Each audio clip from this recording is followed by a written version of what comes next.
Bintang Utara, Bintang Utara. Arah Bintang Utara, Bintang Utara di depan Bu, di depan Bu. Ke ujung aja Bu, semua jangan terapi di ujung.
Untuk saat ini kondisi arus mudik di Pelabuhan Dumai mengalami peningkatan.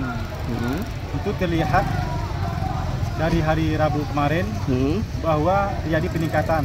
Yang sebelumnya di hari Selasa yang kedatangan kapal penumpang dari 3 unit menjadi, dan hari ini dan kemarin hari Rabu menjadi 6 unit. Jadi mengalami peningkatan sekitar yang sebelumnya 800 penumpang jadi hari Rabu menjadi 1.500-an. Dan diprediksi puncak arus mudik itu di H-2 dan H-1. Dan pesan kami bagi para pemudik agar selalu berhati-hati, jangan mudah percaya pada siapapun, dan butuh informasi silakan datang ke pos pengamanan kepolisian terdekat. Terima kasih. Jelajahi cara baru mendapatkan informasi. Download Metro TV Extend sekarang.